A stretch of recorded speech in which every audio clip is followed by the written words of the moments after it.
Nouveaux invités, Mickaël Lobet, bonsoir. Alors bonjour plutôt, hein. C'est avec les spots, on est un peu perturbé au niveau de la lumière du jour. Vous êtes professeur à l'UNAMUR, hein, chercheur FNRS, vous travaillez au département de physique à l'UNAMUR et vous êtes venu ici parler dans le cadre de ce salon des intelligences artificielles, comme voilà, opportunité pour l'enseignement. Et à vos côtés, nous recevons Thierry Verrier. Bonjour. Alors vous travaillez à Compilatio. Bonjour. Compilatio, c'est une société française qui a mis au point une intelligence artificielle pour détecter, par exemple, des travaux étudiants qui seraient réalisés via une intelligence artificielle. Vous existiez déjà avant, mais on va pouvoir en parler. Hein. Donc, merci d'être venu. Alors, pour commencer, on va faire preuve de pédagogie avec vous, Mickaël Lobet. Qu'est-ce qu'une intelligence artificielle ? Oui, bonjour. Alors, tout à fait, c'est une intelligence artificielle, mais générative. Hein. Donc, du coup, c'est vraiment la création de contenu suite à un prompt, quelque chose qu'on va écrire sur l'écran, et ça va nous générer du contenu en réponse à ce qui a été demandé. Hein. Voilà, important de dire c'est génératif, parce qu'une intelligence artificielle, par exemple Google Maps ou des choses comme ça, voilà. Donc, c'est vraiment génératif qu'on a dit. Vous avez raison de me reprendre. Alors, les intelligences artificielles, une opportunité pour l'enseignement, c'est le cas de votre conférence que vous avez donnée ici dans le cadre du CET. Que diriez-vous à ceux qui auraient envie de remplacer ce mot d'opportunité pour l'enseignement par le mot danger ? Oui, tout à fait. Je crois que c'est une réaction assez naturelle. Hein, au départ, on peut se dire que les étudiants vont passer à côté de l'objectif d'apprentissage que l'on aurait en tête. On voit ça un peu comme une menace. Ils vont pas apprendre autant, ils vont tricher simplement. Donc, on peut avoir peur, un peu comme l'usage de la calculatrice. Hein. On peut se rappeler qu'il y avait des manifestations dans les années 86-88 où des professeurs de mathématiques allaient protester contre l'usage de la calculette. Alors oui, si l'objectif est d'apprendre le calcul mental, ben bien sûr, sans doute il faut éviter l'usage de la calculatrice. Mais si on veut aller un peu plus loin, utiliser des fonctions sinus ou logarithmes, ça peut être un bon outil. C'est la même chose, je pense, pour les IA génératives. Ça peut être un bon outil en complément et une bonne opportunité pour l'enseignement à ce moment-là. Thierry Verrier, vous avez le même point de vue aussi là-dessus, sur voilà, les IA génératives, opportunités pour l'enseignement ? Complètement. En fait, nous, on se voit comme...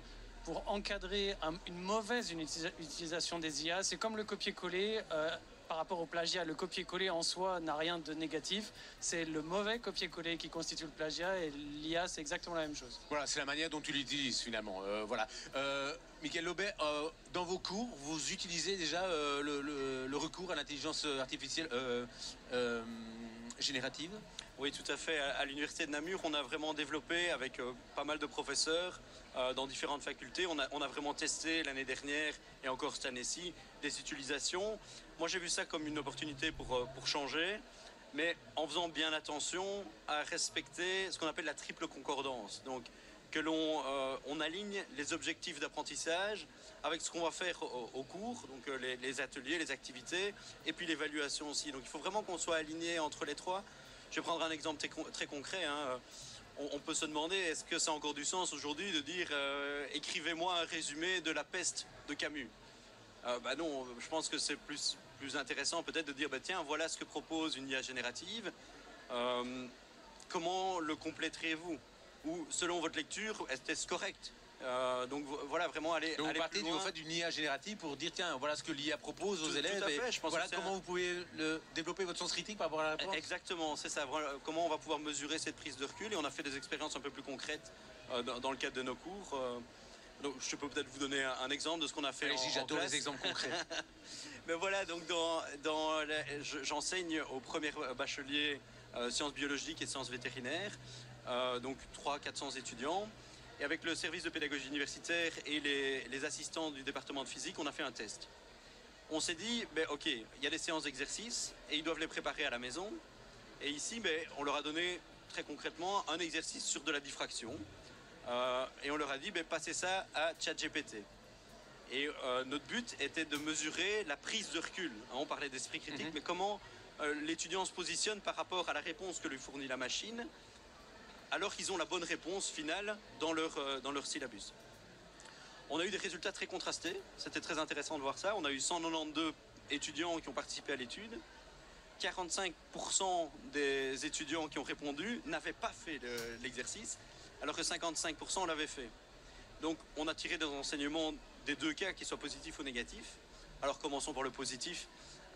Au niveau positif, on a pu se rendre compte que 60% de nos étudiants prenaient du recul par rapport à la question qui était posée, qu'elle soit vraie ou fausse, et qu'ils analysaient la réponse. Dans ceux qui n'ont pas répondu, donc l'autre moitié, grosso modo, on s'est rendu compte que 63% de nos étudiants n'avaient pas eu assez de temps. Et ils ont dit c'est juste du travail en plus. Et là, je reviens à ce que je vous disais avec la triple concordance. J'avais demandé des nouvelles compétences, j'avais proposé des nouvelles activités, mais je n'avais pas fait du temps dans mon planning pour ça, où j'avais rien mis au niveau de l'évaluation. Donc c'était juste une charge de travail en plus, donc ne pas oublier cette triple concordance. Voilà, c'est un exemple. Thierry Verrier, est-ce que il y a de plus en plus d'étudiants qui ont recours à ces intelligences artificielles génératives pour voilà, faire des travaux et dire finalement, moi j'ai un pote qui s'appelle IA et c'est lui qui va le faire pour moi à ma place. Surtout quand l'objet du travail leur échappe. Quand on leur demande un sujet et qu'ils pensent ne rien avoir à amener, là ça va être vraiment le raccourci très facile. Et nous, on a mené une enquête auprès d'étudiants l'été dernier et on était à peu près à 50% des étudiants qui utilisaient déjà une IA, alors qu'on sait que c'est quelque chose qui évolue très vite. Donc si l'été dernier c'était 1 sur 2, on peut penser qu'il y en a forcément plus aujourd'hui. Votre société, en fait, c'est un peu comme un cheval de Troie. Vous essayez, c'est une intelligence artificielle qui essaie de repérer si des travaux étudiants, par exemple, sont le fruit au fait d'une intelligence artificielle générative. Oui, complètement. Nous, ça fait longtemps qu'on utilise une IA en interne aussi pour nos recherches, pour nos analyses de contenu. Et en fait, l'IA va dans la même lignée que notre travail sur le plagiat, à savoir faire comprendre aux étudiants que quand ils utilisent quelque chose qui vient d'ailleurs, et ils ne doivent pas le faire passer pour leur, ils doivent citer alors que c'est une IA ou que c'est l'étudiant un tel ou que c'était le grand auteur qui a rédigé ça, mais pas faire croire que ça vient de lui-même. Voilà, et vous avez comme client, par exemple, l'université de Namur, je pense, c'est ça? Tout à fait. Donc ça veut dire quoi que au niveau des travaux des étudiants, c'est scanné au niveau de l'université de Namur? Alors en fait, après c'est selon la volonté de l'établissement, c'est eux qui sont libres sur qu'est-ce qu'ils analysent, quelles interprétations ils font des résultats. Mais dans l'idée, aujourd'hui, tout enseignant de l'université de Namur peut analyser les travaux de son choix pour qu'on lui remonte, nous, tout ce qu'on retrouve comme ce qu'on appelle texte suspect, donc tout ce qui va revenir à du copier-coller, de l'éventuel plagiat, de l'IA, tout ce qui ne viendrait pas de l'étudiant. Vous essayez de détecter, vous dites que voilà, votre intelligence artificielle est fiable, détecte beaucoup s'il y a eu un recours à une intelligence artificielle générative. Vous m'avez dit que par exemple, il y a maintenant des intelligences artificielles génératives qui certifient qu'elles ne puissent pas être repérées. Oui, c'est ça. Donc il y a notamment ce qu'on appelle Stealth GPT. Stealth, c'est tout ce qui est furtivité. Et eux, leur promesse, c'est de dire, voilà, on va vous générer un texte qui est relativement similaire à ce que pourrait faire un humain, avec les mêmes caractéristiques ou erreurs ou autres. Et comme ça, ils certifient qu'ils sont indétectables.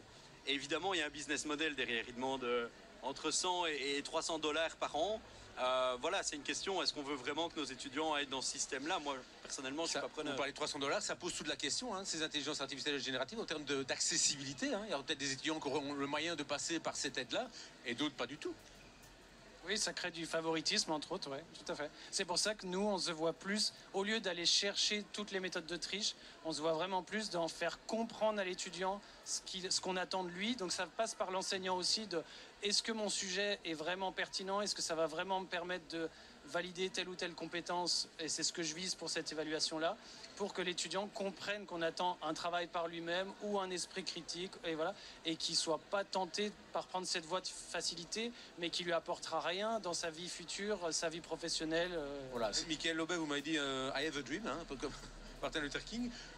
Dans le domaine éducatif, je ne sais pas quels sont vos autres rêves, mais vous avez un rêve précis. Vous m'avez dit, moi, ce qui me fait rêver, ce serait d'avoir une intelligence artificielle générative en interne à l'université de Namur. Pourquoi?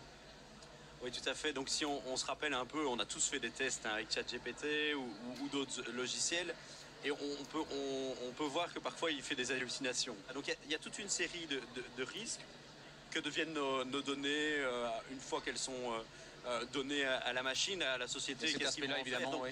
Pour prévenir ces risques, je pense que si on développe nous-mêmes nos propres GPT personnels, et ça existe déjà, on sait le faire, alors à ce moment-là, on peut contrôler l'information, on sait où elle va, où elle reste et d'où elle vient. C'est contrôler la source, en fait. On contrôle la source, et les sources de savoir, on les a. Nous, c'est notre métier de générer ou de les collecter dans nos cours, nos syllabis, ou des sites que l'on trouve pertinents ou autres.